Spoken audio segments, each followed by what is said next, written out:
자, 오늘 누가복음 5장의 말씀은 베드로의 이야기인데 밤새 수고했지만 아무것도 잡지 못했던 어부의 인생이 빈 그물의 현실이 예수님의 말씀 한 말씀이 있을 때 그 빈 그물이 고기가 가득 찬 기적의 이야기다, 그 말씀입니다.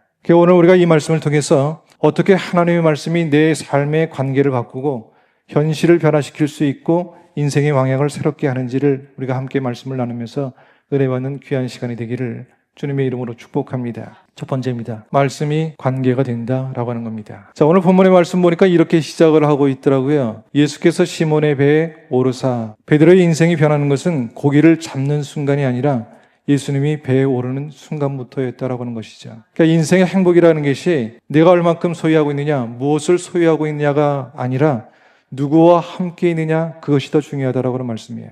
자, 우리가 이제 성경을 읽다 보면 예수님은 사람들을 만날 때마다 제일 먼저 회복시키냐면 관계의 회복을 시키시는 것을 보게 되죠.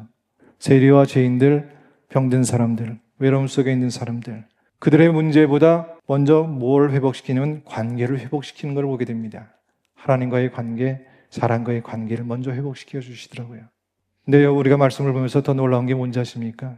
그 모든 회복에는 주님이 먼저 오셨다라고 하는 겁니다. 자, 이제 베드로의 배에 오르신 예수님께서 이제 말씀을 하기 시작했어요. 그냥 대화를 나누신 것이 아니라 하나님의 말씀을 전하기 시작합니다. 여러분, 회복이라고 하는 것은 말씀의 자리에서부터 시작하는 겁니다. 그 말씀이 들려지기 시작했을 때 하나님과의 관계가 새로워지기 시작하는 거예요. 사람과의 관계가 바뀌어지기 시작하는 거예요. 자, 오늘 주님께서 말씀하십니다.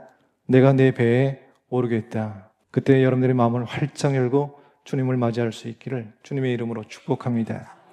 자, 두 번째입니다. 말씀이 능력이 된다라고 하는 겁니다. 자, 주님께서 말씀하시죠. 누가복음 5장 4절 말씀에 깊은 데로 와서 그물을 내려 고기를 잡으라. 자, 베드로가 밤새 수고했지만 애썼지만 한 마리의 고기도 잡지 못했다고 그랬어요. 그의 손에는 빈 그물이 있었고요. 그의 마음에는 체험이 쌓여져 있었다라고 하는 겁니다. 주님은 언제나 얕은 곳에 멈춘 사람을 깊은 곳으로 부르신다는 것을 꼭 깨달을 수 있기를 주님의 이름으로 축복합니다.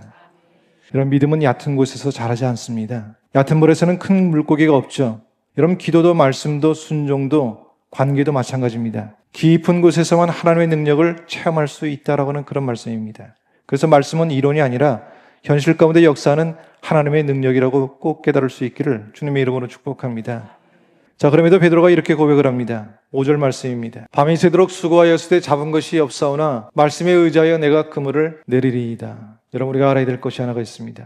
믿음은 이해할 수 있어서 따르는 것이 아니라 말씀을 신뢰하기 때문에 따르는 것이다 라고 하는 겁니다. 여러분, 비행기의 원리를 몰라도 우리는 비행기를 타면 목적지에 도착하지 않습니까? 우리가 성경의 말씀을 다 몰라도 그 말씀에 순종하면 우리 가운데 하나님의 능력이 임하는 줄 믿으시길 바랍니다.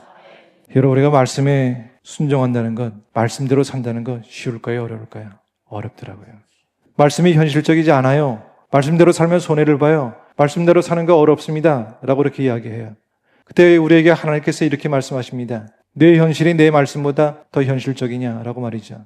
여러분, 믿음은 계산을 멈추고 신뢰로 시작하는 용기라고 하는 것을 꼭 믿고 살아가기를 주님의 이름으로 축복합니다. 세 번째입니다. 말씀이 인생을 바꾼다라고 하는 겁니다. 놀라운 기적이 일어났어요. 그물이 찢어질 만큼 고기를 잡게 되었다는 얘기입니다. 근데 그 순간 베드로의 모습이 참 이상하더라고요. 얼마나 기뻤겠나라고 생각이 들었는데 기뻐하기보다는 무릎을 꿇고 이렇게 고백을 합니다. 주여, 나를 떠나소서. 나는 죄인이로소이다. 여러분, 이 고백은 하나님을 만난 사람의 진짜 반응이라고 하는 겁니다. 기적을 본 사람이 아니라 자신의 죄를 본 사람이 변화된다라고 하는 말씀이죠. 자, 그 전까지 베드로는 예수님을 선생님이라고 불렀어요. 근데 이제는 뭐라고 부르고 있다고요? 주여라고 이렇게 부르고 있습니다.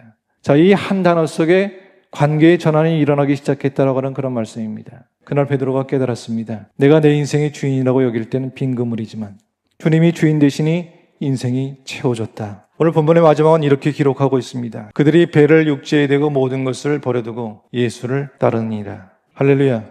이 한 구절이 복음의 요약이라고 저는 보여집니다. 버려두고 따랐다. 자, 베드로는 그날 물고기보다는 누구를 택했다고요? 예수님을 택했죠. 그물보다는 무엇을 택했다고요? 말씀을 택했습니다.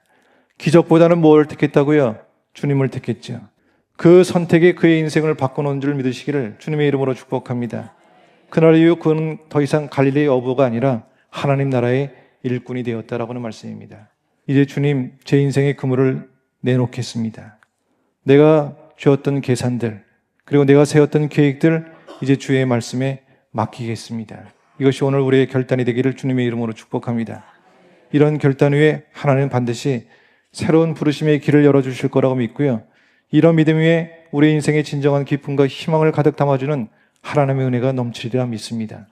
그 믿음의 사람들이 우리 성민의 교우들이 다 될 수 있기를 주님의 이름으로 축복합니다.